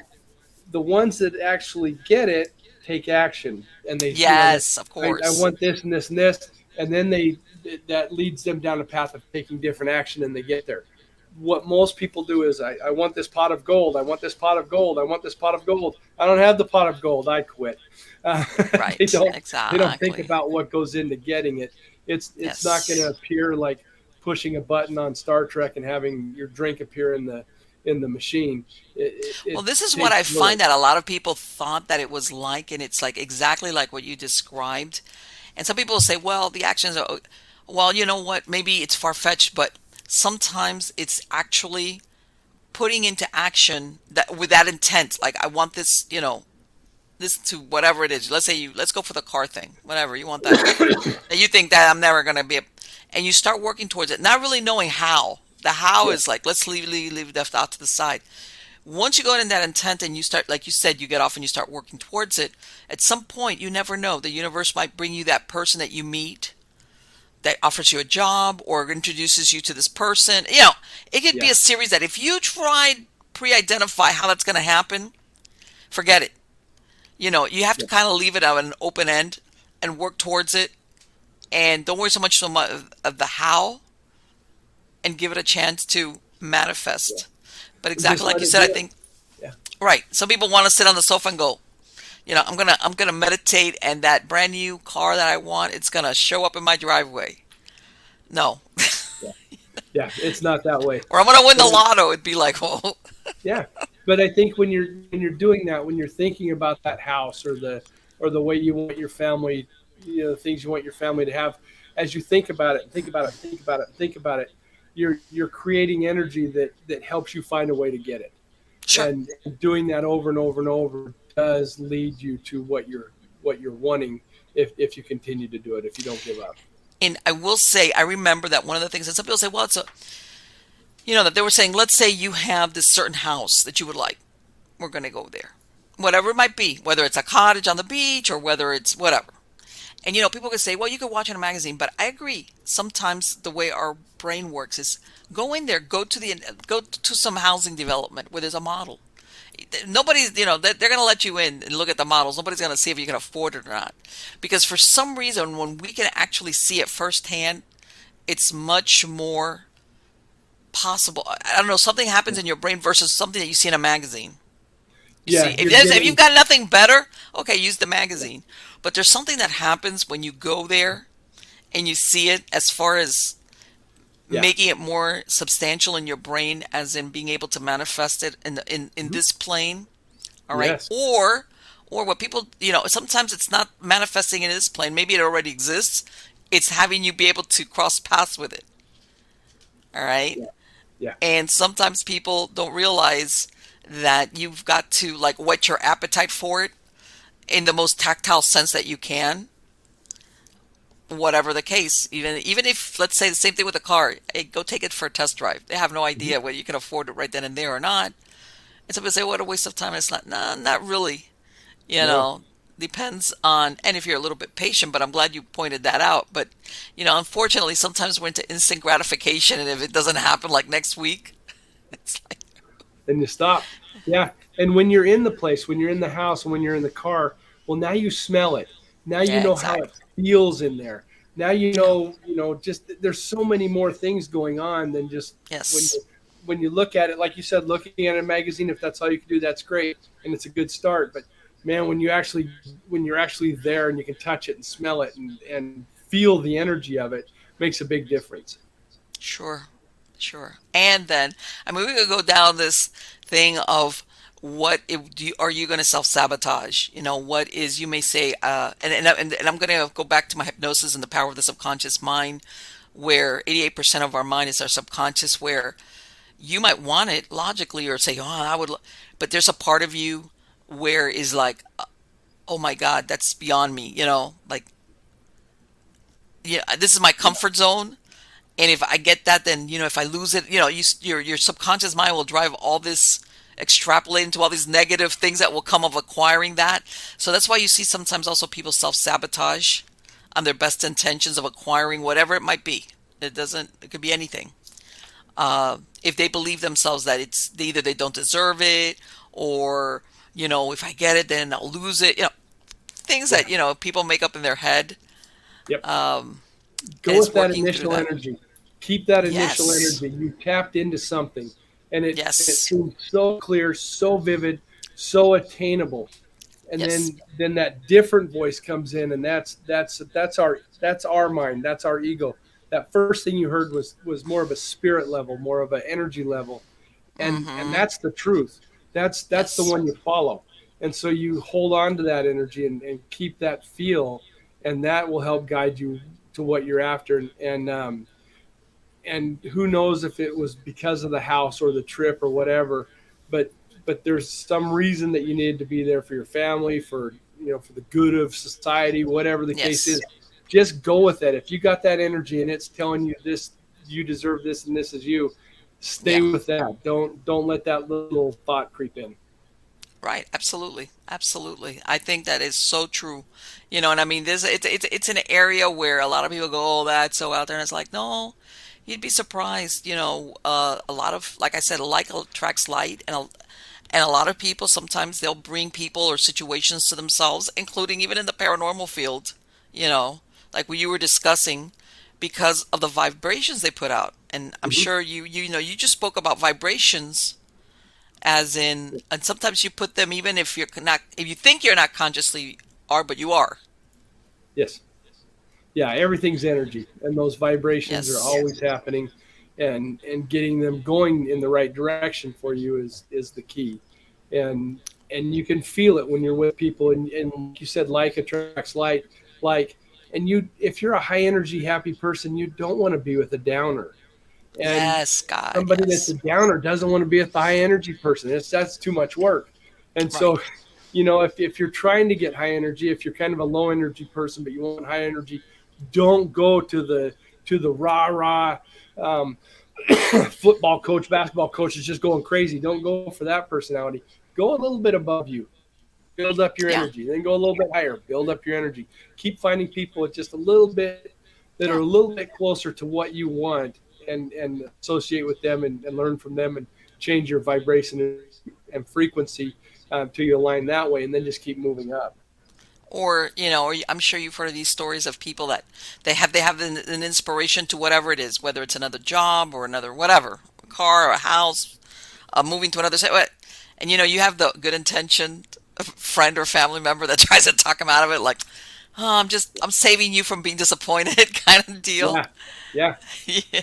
It's and like, and it's always hard. You want to be positive, sure, but you don't want to see them go throw a bunch of money at something that you know is sure, not going to work out, or whatever. But yeah, and I try to be that positive guy, the positive dad, the positive uncle, the positive husband, whatever the hmm, case is, to keep them excited and to keep them working sure. towards their goals. But boy, there's sometimes you're looking at thinking, I don't know if that's a great Oh goal no, to have. sometimes, you can sincerely say, well, but if somebody's really researched something, yeah, it's not like, oh, they're running off and doing something crazy. It's like, wow, I think you need to like look into that better. So at least you're better prepared, you know. Yeah, But then there's sometimes, you have people sometimes that you think they're not going and they make it. They yeah, they do it. They're like, man, I can't believe it. They got that whatever it was. And but yeah, there's others that, that's and sometimes I said, basically if you make it, where does that leave them? Because especially if you're very similar in background or whatever in age, when one makes it is like, hey, well, now I've run out of excuses because, so and so did it. So where does yeah. that leave me? I can't say we're all, yeah, of course he did, nobody can kind of deal. Yeah. But yeah, Find that thing that you're passionate about and yes, let that energy pull you and find your purpose. One of the things I talk about in the book is when you get your quantum room and you're doing your meditation, look for your purpose. And I really thought my purpose was going to be some big weird thing that was just going to, when I knew it, it was going to open the doors and the sun was going to shine down. And what my purpose was just two words, and it was to help. And okay, it was super simple, but simple doesn't equal easy. It's not always easy to help. It's not always easy to find what I'm supposed to do to help. But yeah, when you find that purpose, and that's a hard thing, and I hear people talking about finding their purpose all the time. Many times you find it through meditation, and when you're doing this kind of energy work, you're able to get to a meditative state where you can find that purpose. And sure. and I was just so shocked that it was something that easy and clear, and how much fun I've had with it since I knew. Absolutely. You know what? I'm gonna change the subject. I cannot get over that picture. Did you draw that? Did you do that painting behind you? No, I didn't. A friend of mine did. She did some paintings for a place I work, and there was just not enough room where we were putting them, so I put one in my office. I swear to God, that painting has got me like riveted, and I don't know why. And Yeah, it's like, I love it. and it's I know the figures are really small, and and it's basically a landscape more than anything. Yes, But it's like, yeah. I No, was like, there's a okay, stringer that just jumped up a pheasant, and so you can okay, barely I'm just trying to see on the figure head out like door. what is he? What's that Yeah, dog? Is it he's looking he's down pick, that trail? What's down yeah, there? You know? yeah, pheasant up here. He's Oh, okay. it's That just is a little great. too far away to see, but yeah, I love it, and it tells a story, and you can get lost in it. You get lost in the trees over here. You can get lost Yeah, in the tree up there. There's birds yeah. flying around. A lot of cool stuff going on. Yeah, I like it. Okay, Todd, for my listeners, my podcast listeners, if you could give out your website address so that Yeah, absolutely. So if you go to slipstreamshaman.com, you'll find links to a lot of different things, to some of my podcasts from my side of the universe. You'll find a link to order the book through Amazon. You'll okay, find a place to send me an email if you want to talk to me. There's an Instagram button you can push there. Or if you go, like I was saying earlier, if you go to Instagram and just search Slipstream Shaman, you'll find me. Same with YouTube. And I would love to have more people involved in following. That's where all the new stuff will be. As the new books okay, come out, we'll talk about that as different events take place. It'll be on both YouTube and the Instagram. So that'll be the primary push. But if you need to contact me, if you're looking for a healing, send me an email go to slipstreamshaman.com into the email, or slipstreamshaman@gmail. Um, okay, and I'm right now about 2 weeks behind on getting those done. And there's times where I'm like a month behind because I get so okay, many of them. But I do respond to every single one, but it okay. sometimes takes me a little while. Sure, sure. And let me ask you, because you're not limited. In other words, you can do this. You don't have to be in person with a person. Yeah, it can happen anywhere. I've done healings with people on other continents. Uh, Okay. in like I'm in Oregon, I'm working with a couple different people in Florida now. Almost Okay. completely opposite of ends of the U.S. And I've done them everywhere, Canada, and a lot overseas. I love Easter Island, but I haven't done any healings for anybody in Easter Island. But someday I'll visit there and do some, and then do more remotely. But yeah, it can happen from anywhere. I'm gonna have a link to the credits of the show. I mean, a link in the credits of the show. You said you were working on putting out a second book. You just don't know Yes, exactly when. it hopefully will be out this month, if not this month, the first of next month, and it'll be Okay. called Slipstream Shaman 2, and it's all about trauma release, and it's to It's help people, first responders, military, uh, people that work in restaurants to get yelled at because they're the ones that showed up, people in yeah. retail, people that have had physical abuse as children, sexual Yes. abuse, any kind of trauma. It's going to Hmm. help you release it so you can start to heal and get better. Yes. Yes. Some And people I'm will really say, excited about that one. let me tell you something. People don't realize everybody's different. You have something happen, the exact same thing to two different people, and one will take it. One will get trauma, the other one won't. And then that, Yes. you just change. It just depends on the personality and the situation, what's going on. Why somebody will get traumatized, even on an emotional level, let Mm-hmm. alone. And I'm glad you differentiated that. Even if you had physical trauma, even though the physical part is healed, there's still, like what you were talking about your operation, Yes. there still could be something that still is not resolved as far as the trauma. Absolutely, and I'm really excited about that one. And that's the first book is helping you find your energy for protection, to Okay. meditate, to evolve. I guess it's Okay. very spiritual. The next one, with the trauma release, is very nuts and bolts. It's going to take you through processes to help you feel better. Not that you won't with this book, but you're gonna. I'm I'm really excited about the trauma release aspect of it, and Believe what me, it can that do that's for people. very important. Thank you so much, Todd. It has been absolutely wonderful to talk to you, and thank you for your patience when my camera went south and for Oh, filling no in there problem. for me, so I Yeah, wouldn't just have dead air. yeah, I'm a talker. I don't mind doing that. It worked out great, and you're Thank a you. lot It of was fun, wonderful. Marlene. I appreciate it. Yes, yeah, It it was was a blast. great. You gotta come back, especially when you get your new book out, and we can talk about that because that trauma release I think is super important, more important than most people think of. They only think of trauma as in like physical trauma, Yes, and there's a whole different aspect to that. many different layers. Yes, I'm really excited about it and can't wait to help people with it. Take care. Thank you for having me on. I look forward to seeing you. Yes, bye bye. Wow, this is so interesting. Oh, there we go. Is my camera gonna go off on me again? No, it didn't. All right, there we go. Let me tell you, you know what? You could all laugh this thing about paranormal sabotage, and we're talking about shadow people, and my camera decides it's gonna go south. My camera's never go. I mean, I've been on Zoom calls earlier today, yesterday, and my camera was working just fine. It was no problem. Why I decided to do that? I have no idea. None. Or why it didn't, like, in other words, we started the show, it was fine, and all of a sudden my camera decides bye bye. And then I connected through another program, and the camera pops up. And I don't know if it's my browser, I don't know. I'll just blame it on the browser instead of the shadow people. What about that? What do you think about that?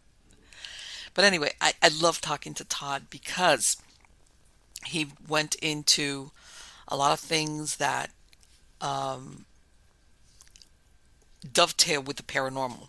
How's that? A lot of people think of the paranormal as ghosts or whatever, the haunted house or and there's a lot of, whether you want to call it the spiritual overlap, or in exactly what he said, that sometimes he finds it's not the house or the structure as it is the person. That happens a lot, and I came across it when I was doing paranormal investigations. that when you start actually talking to the person or persons, depending on, who's involved, whether it's a family or a couple or whatever, where some of them have a history, it's like, oh, so you've had these experiences before? Come to find out, really, it's them that's haunted. And by the way, sometimes you will get somebody who is got their own thing going on, and then they happen to move into a place that's got a. It's not like one or the other, and what, yeah. Or in some cases, you will have something that's dormant, and then in moves this person who's got this vibe going on for a lot of different things: attachment, generational thing, their budding medium, because. Or sometimes it's even that there's something about them, some flavor about them, whether it's the appearance or something that reawakens some dormant entity. And by this, I'm not talking about a residual. I'm not talking a residual because um, something about that person just calls out to whatever dormant entity is there for a variety of reasons. And then that's when you will have people that will have these incidents of a haunting, and nobody before ever complained about it. Or if they did, it was something very mild, and all of a sudden everything, all hell breaks loose. And they're like, why now? Why us? Why me? And there's just something about that person that, and sometimes it's an affinity. Like I said, like attracts like, you're an angry person and the entity's there that's angry or sad. Sometimes the looks, you resemble somebody they knew. So much so that they will bring them out of dormancy. Um, Sometimes it's even what you do, as far as within the house. Uh, let's go with the let's say you've got some type of couples argue, families argue. That's the norm. I'm talking a step up, where there's where we're talking a dysfunctional level of arguments or physical abuse or verbal abuse or anything like that, and whatever was there, this resonates with them, with this entity or entities with plural. And maybe the people that were there before were, not I'm a lover, not a fighter kind of deal. They never experienced anything because they never fed into that vibe. That was not them. Now in comes this new family, and they're reenacting or giving, and all of a sudden this entity just like, hey, they're playing my song. What?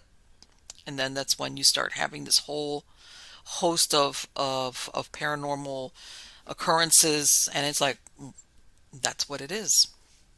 Sometimes I guess my point is that sometimes hauntings or paranormal events are, there's sometimes a level of I don't want to say complication, but it's deeper than just uh, going there and trying to pick up an EVP or doing the history. Don't get me wrong, picking up history, by the way, is very important, especially if there's history to be learned.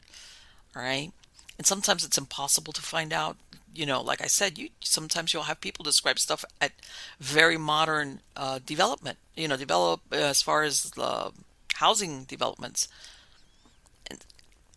and you don't. Sometimes you will find the history of the land, as in what was there before, and sometimes, believe it or not, sometimes people would build up communities that would be around for very short periods of times, especially if they weren't, if they never developed into like towns, if they were like just little communities, especially if they weren't, uh, what's the word I'm looking for? Like, let's say the central hub of the town was maybe 5 miles away or 10 miles away. And these people had this community out here. Maybe they had shanties or little cabins, nothing official. There was no city hall. There was nothing.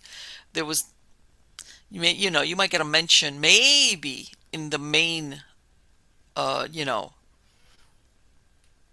in the whatever served as the public square or the main part of the city hall, but maybe not. And basically, but you did have people living in that area. But if you ever go digging through records, you're not going to find anything. But then you're thinking, where's this coming from? And sometimes that's the origin. All right, that is the origin. Even though you again, it's always good to do a little bit of investigating, especially if you're coming up in that, and it's a more modern development. And then, of course, you always have the it's not the place, it's you, or want somebody there. And like I said, I had done investigations where I would always interview everybody. I would, first you have like a general, and then I would take and I would interview the adults, and in some cases the teenagers, and always, of course, with permission from the parent, but mostly adults by themselves, out of earshot, by the way, of their significant other. You say, well, why? Of course, when you talk to everybody, everybody's on the same page. Oh no, we've never done. Then when you'd be surprised what people will say to you when you're by yourself, and you say, "Look, this is just between you and me, but I'm trying to get, has this ever happened?" And you'll get that. That's when you get the, well, you know what, this happened to me before, and it never happened. And all of a sudden you realize it's like, okay, you have a history here. This stuff has happened to you before. As a matter of fact, it's happened to you frequently. Okay, huh? Sometimes that they've never fessed up to their other. And these are couples that have been together for years, by the way. This is not like somebody that they met that, or, um, or they've been involved in, what's the right word for this? Occult practices, especially if they don't know what they were doing, or they were seeing somebody in occult practices, and of course, they're not wanting to say, tell their partner, hey, guess what? I was seeing this person, and later on I found out, in other words, this subject has never come up. As in, yeah, this person was into some weird stuff, really weird, like in dark, and I was around, and in some cases I even participated. And yeah, that might be the reason why all this freaky stuff is not going on. And, that's what I'm saying. That's why I would always interview everybody off by themselves with it out of earshot of everybody else, because I heard a lot of stuff that'd be like, well, that explains a lot. I said, don't worry about it. It just helps us understand what's going on here better. It'd be like it's going to be up to you at some point. You know, you're going to have to come clean with this somehow, because maybe the other person has no idea, is pulling their hair out, going, "Why is this happening in our house? Or why are we experiencing this?" And you know, and it's like, well, your mate here has got something they need to tell you. But we would, of course, as a paranormal team, you're not there for that. You're not there for that. You're there to help them. You're there to help them. And of course, the best way to help somebody in this situation is for them to be truthful with you. Okay? All right? Because um you have I'm not going to say in some instances, but you do have, let's say, people with that have nasty breakups, and one of them was into a cult. Well, I'm not going to say a cult, that's a bad word for it, into dark practices, black magic, even Satanism. And they're not, if they're the ones that didn't want out, they're like, I'm going to make your life impossible. And there's a lot of things that they can do, and if you don't know how to protect yourself, but it explains a lot sometimes why people, all of a sudden, things of this nature start to happen around them. Okay, because one of the common, what's the word I'm looking for? Not even a curse. It's uh it's to send a discarnate spirit into somebody's a curse. In other words, send them as an emissary, as a messenger. Um, so as a matter of fact, there's some tales that you say, well, you know what? That's like a made up, like an old wives' tale. But in some cultures, you'll hear that if you hear somebody knock on your door 3 times, all right, do not open the door.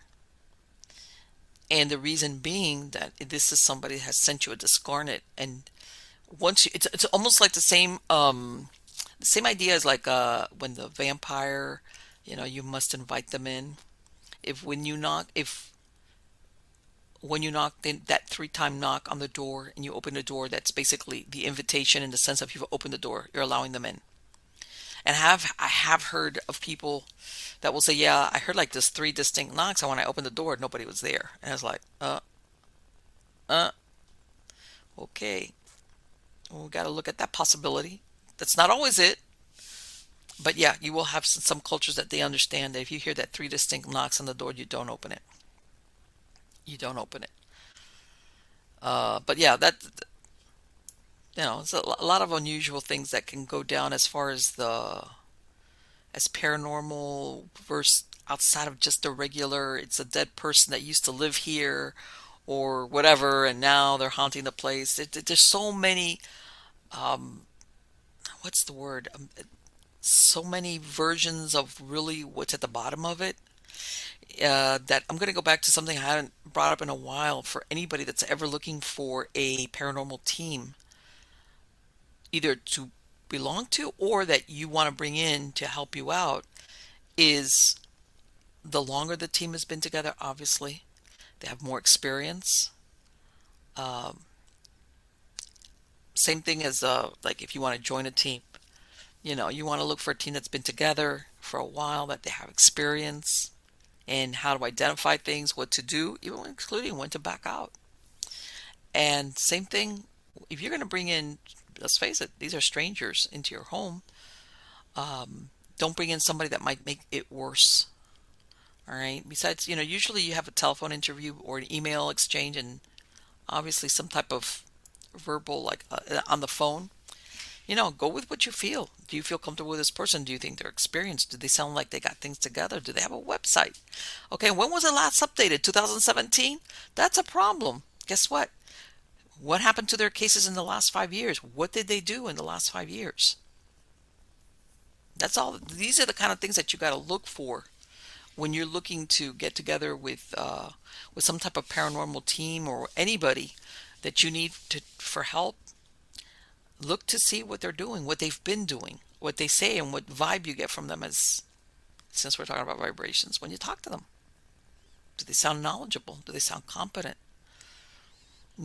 Are they willing to look at other sources besides the paranormal for what's happening? Despite, and like, don't get offended. Don't get offended if this person's trying to prove that it might not be a ghost, because you might be like, no, no, no, it is. No, I'm sorry. You do want somebody that's, let's take it from the point of it's not, so that if we go there, we've ruled everything else out. All right.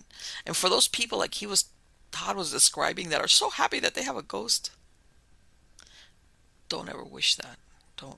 I'm telling you, and I keep repeating it. And I've talked to guests who say no, and I just keep quiet.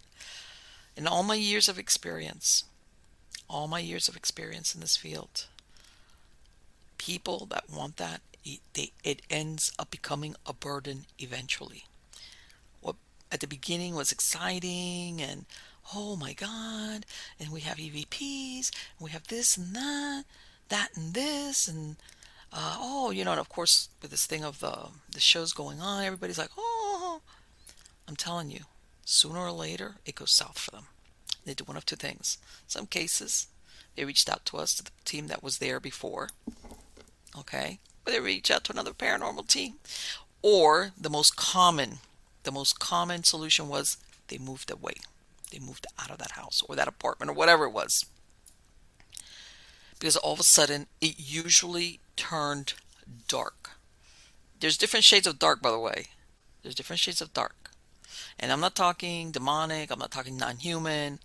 I'm talking plain old dead person that's stuck for whatever reason. I'm not talking about somebody that's dead and comes to visit. I'm talking somebody that's stuck on that plane. Okay, it could have been a nun. Okay, like the best person, if for some ever reason some nun is stuck. I mean, it doesn't matter. Eventually, being out of the light of the divine, heaven, whatever you want to call it, it does something to the human spirit. And hauntings that at the beginning were really innocuous, and oh, it's okay, and I'll just see a little knot. Given enough time, they go dark. They go dark. And like I said, and most people, they just, and believe me, I've warned enough people that have been outside, like, oh, no, no, no, it's okay, they could stay here, they could stay here. I said, you sure? We're not like going to exile them to the, this is like to move them on to where they might even be afraid of going. Or no, no, no, it's okay, it's okay. I said, you sure? Uh, Sometimes, most of the times, this is, you're not going to be happy with the outcome down the road. No, no, no, it's okay, it's okay. Huh? A lot of times those people, the easiest solution is to move away, versus calling somebody up. or they just get totally scared because it gets out of their control. It's not a question of, oh, we're going to do the Ouija or the thing or the that, or oh my God, someone's. No, it starts taking over, and we start going into nightmares, um, things that start becoming, if not malevolent, malicious, things of that nature. And it's like, okay, I think we're going to sell the house or the apartment, or we're moving out or whatever. But yeah, that's a whole different show. Maybe we'll have one of those. But anyway, guys, thank you so much for being part of my audience. You are all wonderful. Please go to miamighostchronicles.com or mpellicer.com. Okay, for all my latest shows, links to videos, to the podcast versions of all my shows from the very beginning. Also, sign up for my Substack. Like right now, even though it's a little bit staggered, so by the time you guys hear it, it'll be too late. But right now, I just released my last book, The Phantoms of the Follies, and I'm doing a 1 week giveaway on Amazon for the Kindle version of it. And I put that out on my Substack newsletter. That's, and it goes out 2 or 3 times a week. And I'll put articles, I'll put links to old shows for people that haven't, things of that nature. So by all means, sign up there. And I've got a lot of great guests lined up. As a matter of fact, I'm already going into season 13. Season 13, 12 is gone. Season 12 is gone, which runs all the way to the end of December. And I'm already booking in my guests into 2023 for season 13 of Stories of the Supernatural. Season 13, yay! And I've got a lot of great guests. New ones like Todd, people coming back. That a lot of people guest, some of them that they say, oh, bring that guest back. Got them coming back. So again, thank you for spending this time with me. I truly, truly appreciate it. Till next time, take care.